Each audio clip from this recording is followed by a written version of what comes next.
অনেকের কাছে আনকমফোর্টেবল লাগে, হয় ইংলিশে বলবো না বাংলা বলবো, but don't take it otherwise, okay? তারপর আমি বলে দিচ্ছি ইংলিশ। তো সম্মানিত সভাপতি, আজকে keynote speaker, distinguished panelists, representative from different ministries, academia, the business communities, and representative from print and electronic media. তো সবাইকে আমার আন্তরিক সালাম এবং শুভেচ্ছা জানাচ্ছি।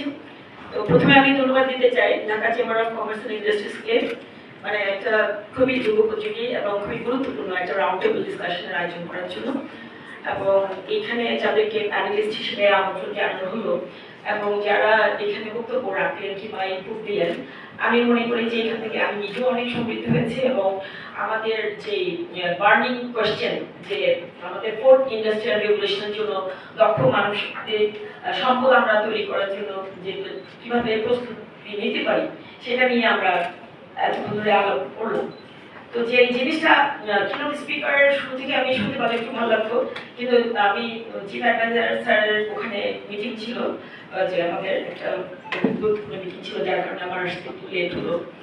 তো ওনার যেটুকু পার্ট আমি শুনছি এবং ওনার স্লাইডগুলো আমি পড়ার সুযোগ পেলাম, সেগুলো থেকে আমি যেটা দেখলাম যে উনি আসলে থরলি চেষ্টা করছেন যে স্মার্ট হিউম্যান ক্যাপিটাল ডেভেলপমেন্টের জন্য আমাদের আসলে কি করা উচিত বা কার কি রোল এবং কোথায় সমস্যা কোথায় গ্যাপ। বাট আমার যেটা নজরে আসছে, সবাই অনেকেই আপনারা কোঅর্ডিনেশন গ্যাপের কথা বলছেন, ফ্র্যাগমেন্টেড ওয়ার্কের কথা বলছেন, তারপরে আবার বলছেন ওভারল্যাপ প্রশিক্ষণের কথা বলছেন, হ্যাঁ, আর অ্যাওয়ারনেসের বিষয়টা আছে। এটা সত্য কথা, এটা আমি নিজেও গত 2 মাস আগে সচিব পদে পদোন্নতি পাওয়ার পর যখন এক্সিকিউটিভ চেয়ারম্যান হিসেবে এখানে আমি চার্জ নেই, তখন থেকে আমি চেষ্টা করলাম যে আসলে আমাদের সমস্যাটা কোথায়, গ্যাপটা কোথায়, এবং how to overcome those things. এই জিনিসগুলো আমি ইয়ে করার জন্য, মানে একটা প্ল্যান, ওয়ার্ক প্ল্যান করার জন্য আমি আমার কাজ শুরু করি। কারণ আপনারা যেটা বলছেন যে আমি নিজেও দেখলাম যে এখানে অনেকগুলো ওভারল্যাপ আছে, অনেকগুলো ইনস্টিটিউশন, মানে গভর্নমেন্টের বিভিন্ন এজেন্সি দেখা যাচ্ছে যে প্যারালালি মানে কাজ করছে স্কিল ট্রেনিংয়ে।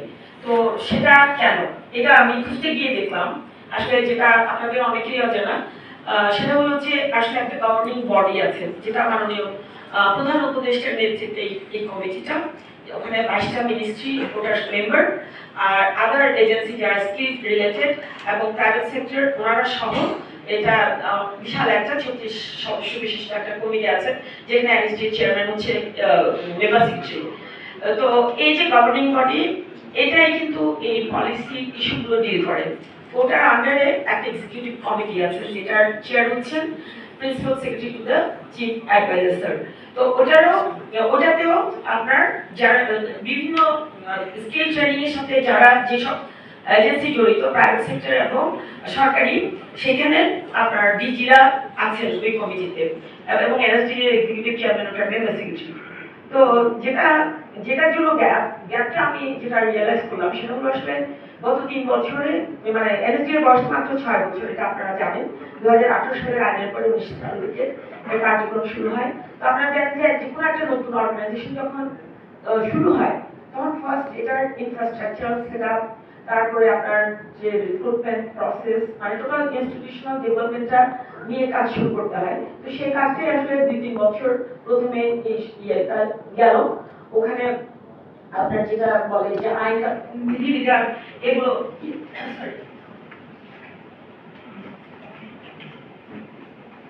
আইন কানুন বিধিবিধান এগুলো নিয়ে কাজ করলো।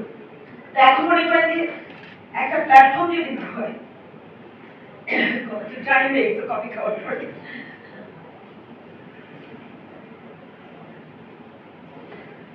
তো সেই জিনিসগুলো যদি না থাকে, মনে করেন যে ইনস্টিটিউশনাল সেটআপ মানে কি, আপনার ভৌত অবকাঠামো যেমন দরকার, আইনি কাঠামোগুলো দরকার, সেইগুলো তৈরি করতে গিয়ে এনএসডি এর একটু সময় লাগছে। কিন্তু গত 3 বছরে হয়তো এই জায়গাটাতে ফোকাস করতে গিয়ে হয়তো মিটিংগুলো হয়নি কিংবা ব্যস্ততার জন্য হয়নি, এই ধরনের বিষয়। আমি আশা করে চেষ্টা করলাম যে গভর্নিং বডির মিটিংটা যাতে আমরা করতে পারি, তাহলে ইন্টার মিনিস্ট্রিয়াল ইন্টার এজেন্সি কোঅর্ডিনেশনটা যাতে ওভারল্যাপটা যাতে দূর হয়, কোঅর্ডিনেশনটা যাতে স্ট্রঙ্গার হয়। তো সেটা আমরা নভেম্বর মাসে মেয়েদের ইনশাআল্লাহ আমরা ওই মিটিংটা করব। আর আগামী সপ্তাহে আমাদের এক্সিকিউটিভ কমিটির মিটিং হবে। তো এটাও দীর্ঘদিন ওই মিটিংটা হয়নি। আমি মনে করি যে মিটিংটা হলো একটা মনিটরিং টুল, যেটা এই ধরনের গ্যাপ এগুলো মিনিমাইজ করে।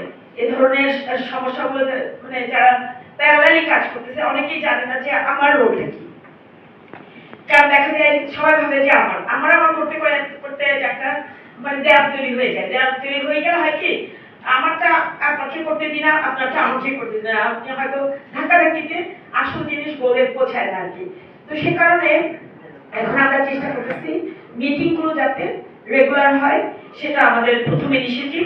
দ্বিতীয় হলো যে আমাদের যারা ইন্ডাস্ট্রি স্কিল কাউন্সিল আছে, আপনারা এখানে যারা আছেন অনেকেই জানেন ইন্ডাস্ট্রি স্কিল কাউন্সিল 16টা সেক্টর নিয়ে আমাদের ইন্ডাস্ট্রি স্কিল কাউন্সিল আছে, যেখানে প্রাইভেট সেক্টর, একাডেমিয়া ওনাদের নিয়ে সরকারি এজেন্সি মিলে আমাদের ওই বডিগুলো কাজ করে। এটা এনএসডি এর অ্যাপ্রুভড বডি, যারা এনএসডি এর পক্ষে এই কাজগুলো করে। তাহলে এখন আসেন আমরা যে এনএসডি এর বিষয়গুলো নিয়ে যে আপনারা যে কোঅর্ডিনেশন গ্যাপের কথা বলছেন বা কার কি রোল, এগুলো যে কোশ্চেনগুলো আসছে, সেখানে আমি যেটা বুঝেছি সেটা হলো এনএসডি আসলে সাপ্লাই সাইড নিয়ে কাজ করছে, আর সব ডিপার্টমেন্ট, এজেন্সি এবং প্রাইভেট সেক্টর এরা হলো ডিমান্ড সাইড নিয়ে কাজ করছে। কারণ তারা যারা ডিমান্ড সাইডে আছে তারা আপনার ইন্টারন্যাশনাল মার্কেট এবং ডোমেস্টিক মার্কেট মানে আপনার অভ্যন্তরীণ এবং আন্তর্জাতিক দুটো বাজারে স্কিলের কি চাহিদা আছে সেটা যখন এনএসডি কে জানায়, এনএসডি তখন ওইভাবে এক্সপার্টদের নিয়ে কারিকুলাম তৈরি করে দেয়, তারপর অ্যাসেস করে। এনএসডি রেজিস্টার অ্যাসেসর থাকে, অ্যাসেস করে এবং রেজিস্টার্ড ইনস্টিটিউশনগুলোতে ওই যে কারিকুলাম যেগুলো ডেভেলপ হয় সেগুলোতে ট্রেনিং হয়, ট্রেনিং এর পর অ্যাসেসমেন্টটা হয়, অ্যাসেসমেন্টের পর সার্টিফিকেশনটা হয়। তো এইখানে যে সার্টিফিকেশনের কোশ্চেনটা আসছে যে এনএসডি এর সার্টিফিকেশনটা হলে ভালো হয় কি বাদও দেয় কিনা, এটাও মিসিং ছিল কিনোতে। আসলে এনএসডি এর ডিজিটাল সার্টিফিকেট দেয় এবং কিউআর কোডটা আমি রিসেন্টলি ইন্ট্রোডিউস করাইছি, কারণ কিউআর কোড থাকলে যেটা হয় যে অথেন্টিকেশনের বিষয়গুলো করা যায়। তো এখানে পরে বিভিন্ন বিষয় আসছে যে ইন্টারন্যাশনালি যারা অলরেডি জব মার্কেটে আছে তাদের স্কিল আপ করার জন্য তারা যদি এনএসডি এর সার্টিফিকেট পেত তাহলে সুবিধা হতো। আপনাদের অবগতির জন্য আমি জানাচ্ছি যে এনএসডি এর একটা আমরা 3টা লক্ষ্য নিয়ে আমরা এখন কাজ করছি। প্রথমত হলো ডিজিটাল স্কিল প্ল্যাটফর্ম, যেটা আপনার ইন্টারন্যাশনালি সে যদি স্কিল আপ করতে চায় সে অনলাইনে কিন্তু তার অ্যাক্সেস পাবে। ওখানে একটা ট্রেনিং করে সে মানে অ্যাসেসমেন্টে অংশগ্রহণ করলে সে সার্টিফিকেশনটা পেয়ে যাবে, তাহলেই সে তার পরের স্টেপে যাওয়ার সুবিধাটা পাবে। তারপর যেমন আরো এখানে থেকে কোশ্চেন আসছে যে আমাদের লোকাল যে ইয়েটা আছে ট্রেনিং প্রোভাইডার বা ইয়েটা এক্সপানশনে আমরা কিন্তু আমাদের অনেকগুলো স্টেডি আছে, আপনারা জানেন, যারা স্কিল ট্রেনিং প্রোভাইডার। এটা হোল বাংলাদেশে আপনার 64টা জেলাতে আছে। আমাদের 1422টা আমাদের রেজিস্টার্ড ট্রেনিং ইনস্টিটিউট আছে। তারপরে আমাদের অ্যাসেসর যারা তারা আমাদের রেজিস্টার্ড অ্যাসেসর, তারা অ্যাসেস করে। তো আর সবচেয়ে বড় কথা হলো এখানে প্রাইভেট এবং পাবলিক পার্টনারশিপটা আছে এনএসডি এর যে কাজটা। তো এগুলো ভিজিবল হয় না বিকজ আমি যেটা শুরুতেই বললাম যে এস্টাবলিশমেন্ট প্লাস হলো আপনার আইনি কাঠামোগুলো তৈরি করতে যে সময়টা একটা নতুন অর্গানাইজেশন লাগে সেটা। তো আপনারা জেনে খুশি হবে যে আমাদের মাননীয় প্রধান উপদেষ্টার নেতৃত্বে যে টিমটা আছে সবাই চাচ্ছে এখন এই যে দক্ষ জনগোষ্ঠীটাকে আমাদের মূল ফোকাস করতে। আমাদের আন্তর্জাতিক বিষয়ে যে মাননীয় প্রধান উপদেষ্টা যে বিশেষ বুঝতেছে তিনি স্যার অলরেডি জাপানে যে স্কিল ম্যান পাওয়ার যাওয়ার ব্যাপারে 1 লক্ষ দক্ষ শ্রমিকের ব্যাপারে উনি অলরেডি একটা ইনিশিয়েটিভ নিয়েছেন, যেটা নিয়ে আমরা সবাই ইন্টিগ্রেটেড পেতে কাজ করছি। তো সেক্ষেত্রে জাপানিজ ল্যাঙ্গুয়েজ স্কিলটার জন্য আমরা ঢাকা ইউনিভার্সিটির সাথে গত এনএসডিএ গত 1 সেপ্টেম্বর থেকে একটা ট্রেনিং কোর্স শুরু করছি, যেখানে আমাদের স্টেপ বাই স্টেপ ট্রেনিং দিচ্ছি যাতে তারা ইন্টারন্যাশনাল স্ট্যান্ডার্ডটা মেনটেন করে তারা যে ল্যাঙ্গুয়েজ ব্যারিয়ারটা ওভারকাম করে যেতে পারে, কাজগুলো করতে পারে। তারপর আমরা যেমন নার্সের কথা বললেন, স্কিল নার্সের কথা, এখানেও কিন্তু জাপানের বলেন মালয়েশিয়া বলেন আমরা যে ডিমান্ডগুলো বিভিন্ন ফোরাম থেকে আমরা জানতে পারলাম সেই অনুযায়ী আমরা কিন্তু কেয়ার ট্রেনিং, তারপরে আপনার নার্সদের ট্রেনিং, এই ট্রেনিংগুলো কিন্তু আমরা ওই অকুপেশনাল ইয়েগুলো সিলেবাসগুলো ডেভেলপ করে আপনার আন্তর্জাতিক স্ট্যান্ডার্ড এবং ডোমেস্টিক মার্কেট ডিমান্ডের উপর বেস করে আমরা এই কাজগুলো করছি। তো এখন যেটা আমাদের সবচেয়ে বড় সুযোগ, আপনারা যদি আমাদের ওয়েবসাইটে যান তাহলে দেখবেন ন্যাশনাল যে স্কিল পোর্টাল আছে ওইখানে প্রত্যেকটা অকুপেশনের উপরে এনএসডি এর সার্টিফাইড কতজন আমাদের দক্ষ জনগোষ্ঠী এনএসডিএস সার্টিফিকেশনের আওতায় আছে সেটা কিন্তু অকুপেশন ওয়াইজ লিস্ট করা আছে এবং বিভিন্ন ইন্ডাস্ট্রি থেকেও আমরা ডিমান্ড পাই যে হ্যাঁ আমাদের এই কোয়ালিটির লোক লাগবে এই রিকোয়ারমেন্ট। এখন কিন্তু আগের মতো পত্রিকাতে অ্যাডভার্টাইজ দিয়ে তারপরে বাছাই করে তারপরে ইন্টারভিউ নিয়ে কিন্তু জব হচ্ছে না। আপনারা লক্ষ্য করবেন এখন আমরা যেমন এই যে রিসেন্টলি উত্তরা মোটরস থেকেও আমরা একটা রিকোয়েজিশন পাই, এরকম বিভিন্ন থেকে আসছে, যেহেতু উত্তরা মোটরসটা লেটেস্ট পেলাম সেটার জন্য এটা পরে আছে আর কি। তো ওনারা পরে আমরা বলেছি আমাদের ওয়েবসাইটের মধ্যে সবার ডেটাটা এখানে আছে কতজন এনএসডিএস সার্টিফাইড মানে আমাদের স্কিল ওয়ার্কফোর্স আছে, আপনারা ওখান থেকে আপনাদের রিকোয়ারমেন্ট অনুযায়ী আপনারা সর্ট আউট করে নিতে পারেন। তো এইভাবে আমরা ইন্টারন্যাশনাল মার্কেট এবং ডোমেস্টিক মার্কেটের এই লিঙ্কেজ গুলো মানে যে এগুলো ডেভেলপ করার কাজ করছি। এবং আপনারা যদি একদম রিসেন্ট 6 অক্টোবর এবং 7 অক্টোবরের মিডিয়া এবং প্রিন্ট এবং ইলেকট্রনিক মিডিয়ার দিকে যদি আপনাদের চোখ পড়ে থাকে বা রিকল করতে পারেন তাহলে দেখবেন আমি জয়েন করার পর একটা ইন্টারন্যাশনাল স্ট্যান্ডার্ড একটা ফেস্টের আয়োজন করছি, যেখানে ওয়ার্কশপ হয়েছে, সেমিনার হয়েছে, ইন্টারন্যাশনাল ইয়ার আসছে, আপনার স্পিকার আসছে, ইন্টারন্যাশনাল মডারেটর আসছিলাম। তো ওখানে মার্কেট প্লেস ছিল। কারণ হচ্ছে এনএসডিএ যে আমব্রেলা অর্গানাইজেশন হিসেবে কাজ করে এটা অনেকে এখনো সেই অ্যাওয়ারনেসটা এখনো নাই। সেটার জন্য আমরা তারপর আরেকটা সবচেয়ে বড় বিষয় আমি যেটা আপনাদেরকে বলবো, হিউম্যান ক্যাপিটাল মানে শুধু পুরুষ না, হিউম্যানের মধ্যে পুরুষ এবং নারী দুটো পড়ে। কিন্তু আনফরচুনেটলি আজকে এখানে আমি একটা নারীকেও দেখলাম না যিনি এই রাউন্ড টেবিল থেকে ইনপুট নিয়ে কমিউনিটির মধ্যে ছড়াই দিবেন। কারণ আপনারা প্রত্যেকে এক একজন হ্যাঁ কই দেখা যাচ্ছে না, তো আমি তো এখান থেকে দেখতেই পাচ্ছিলাম। ও আচ্ছা, আপনি পিছনে ছিলেন সেজন্য সরি, আমি আপনাকে দেখতে পাচ্ছিলাম না। আমি চিন্তা করলাম যে লেডিস এন্ড জেন্টলম্যান কি করে বলবো, আমি তো লেডিসই দেখতে পাচ্ছি না। হ্যাঁ, হাউএভার যাই হোক, আপনারা small money portion of representation doesn't mean আপনি আপনার মানে এখানের ইনপুটটা আপনারা আপনার ক্ষেত্রে ছড়াই দিবেন। আপনার উইমেন চেম্বারের মাধ্যমে আপনি সেই গ্রাসরুটের যারা কাজ করে সবার কাছে ইনফরমেশনটা পৌঁছে দিবেন। কারণ যে নারীদের যে স্কিল সেলিব্রেশনটাই আমরা মেনলি করছি, যে যারা স্কিল ট্রেনিংগুলো নিয়ে আমরা শুধু চাকরির জন্য ট্রেনিং দিই না, আমরা নিজে যাতে উদ্যোক্তা হতে পারে, অন্যকে চাকরি দিতে পারে সেই ট্রেনিংগুলো দিচ্ছি। এনএসডিএ কিন্তু সেই ট্রেনিংগুলো দিচ্ছে, খালি চাকরি না। তারপরে এই যে এখানে মাত্র যেটা বললেন যে টেকনিক্যাল এন্ড ভোকেশনাল ট্রেনিং এর কথা, যে মাইন্ডসেটের কথা, এটার সাথে আমিও একমত। কারণ আমি নিজে অস্ট্রেলিয়াতে 6.5 বছর লেখাপড়া করছি। তো ওখানে আমি দেখছি আপনার 12th গ্রেডের পরে কেউ চাকরির জন্য বা হায়ার এডুকেশনের জন্য মনে হয় দৌড়াদৌড়ি করে না। তারা টেকনিক্যাল এন্ড ভোকেশনাল ট্রেনিংটা নিয়ে তারা মানে ইনকাম জেনারেটিং অ্যাক্টিভিটিস এর সাথে সম্পৃক্ত হয়। সবাই চাকরির পিছনেও ছোটে না। হ্যাঁ, মানে ক্ষুদ্র উদ্যোক্তা হয়ে সবাই কিন্তু ইনকাম জেনারেশনটা হচ্ছে কিনা, সে স্বাবলম্বী হচ্ছে কিনা, তার আয়ের ঘাটতি আছে কিনা, বা তাকে মানে অন্যের উপর ডিপেন্ডেন্ট থাকতে হচ্ছে কিনা সেটা ঠিক করার জন্য তারা কিন্তু এই কাজগুলো করে। হ্যাঁ, কিন্তু যেহেতু আমাদের বিশাল মানে মানব সম্পদ, আমাদের তো ডিমান্ড বেশি কিন্তু আমাদের সাপ্লাইটা কম, যার কারণে হচ্ছে কি আমাদের কম্পিটিশনটা বেশি। সেই কারণে আমাদের সবাই হয়তো মনে করে যে মাস্টার্স পাস না করলে আমার একটা জব হবে না, সবাই জবের পিছনে ছুটছে।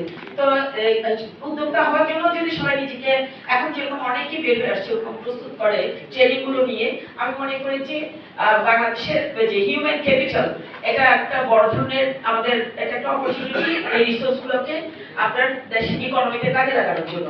তো যেটা আমি আপনাদেরকে মেনলি বলতে চাচ্ছি যে রাউন্ড টেবিলে যে বিষয়গুলো আসছে প্রত্যেকটা জিনিসই কিন্তু আমরা কিন্তু অ্যাড্রেস করছি। এটা হয়তো প্রচারণা না থাকতে আপনারা জানেন না, যেমন এখানে স্ট্র্যাটেজি করার জন্য বলা আছে, কিন্তু আমাদের নিজেদের একটা অ্যাকশন প্ল্যান আছে, তারপরে স্ট্র্যাটেজি আছে। তো অ্যাকশন প্ল্যানটা যেহেতু 2022 থেকে 27 ছিল এবং অনেক কাজ আগায় 3 বছর গভর্নিং বডি না থাকতে এক্সিকিউটিভ কমিটিরও গত 1 বছর যাবত এটা কাজ মানে স্লো ডাউন হয়ে যাওয়াতে এখন আমরা এই জন্য অ্যাকশন প্ল্যানটাকে আমরা রিভিউ করে এখন যুগোপযোগী এবং যেগুলো ধরেন এর মধ্যে গত 3-4 বছরে অনেক চেঞ্জ আসছে গ্লোবালি এবং এখানেও ডোমেস্টিক্যালি, তো সেগুলোর সাথে অ্যালাইন করে আমরা এটা একটা রিভিউ করে অ্যাকশন প্ল্যান নিয়ে আমরা কাজ করছি।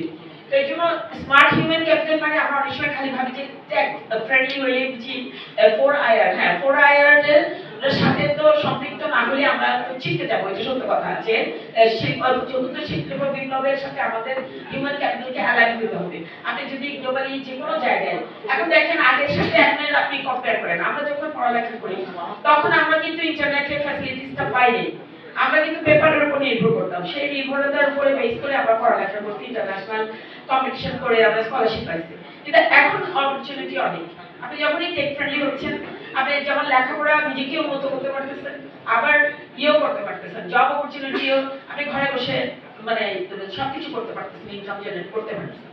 তো যাই হোক, আমি যেটা এমফাসাইজ দিব আজকে প্রোগ্রামের ফাইনাল হিসাবে, মেসেজ হিসাবে আমার কথা হলো যে আমাদের সরকারি বেসরকারি খাতগুলোকে সমন্বয় করে কাজ করতে হবে।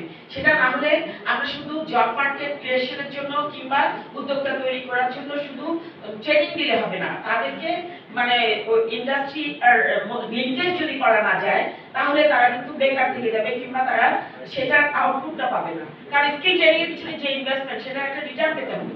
তাহলে রিটার্ন পেতে হলে আপনাদের প্রাইভেট সেক্টরে যারা আছেন তাদের কিন্তু অনেক গুরু দায়িত্ব আছে। আপনারা তাদেরকে জব মার্কেটে ইন করানো কিংবা ক্ষুদ্র উদ্যোক্তা হিসেবে সহযোগী হওয়া এটা দরকার। এটা মানে দক্ষতা উন্নয়নটা শুধুমাত্র সরকারের দায়িত্ব না, এটা কিন্তু একটা জাতীয় আন্দোলন। কারণ হচ্ছে আপনার জিডিপি গ্রোথ বাড়াতে হলে আপনার যে রেমিটেন্স যোদ্ধাদের উপর খালি একা নির্ভর করলে হবে না, ডোমেস্টিক মার্কেটেও যারা দেশের ভিতরে থেকে কাজ করতে চায় তাদেরকেও কিন্তু আপনাদের প্যাট্রোনাইজ করতে হবে।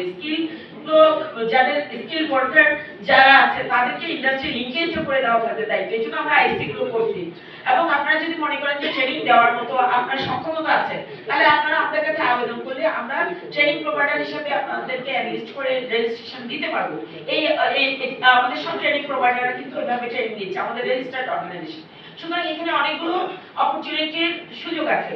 তো আপনারা প্রাইভেট সেক্টরে আপনাদের যেমন ধরেন ক্যাপিটালের সমস্যা নাই, মনে করেন সরকার আপনাকে দিয়ে দিচ্ছে, প্ল্যাটফর্ম দিচ্ছে, সরকার আপনাকে আইন কানুন বিধিবিধান দিয়ে ফ্যাসিলিটেশনের জন্য যা লাগে দিচ্ছে।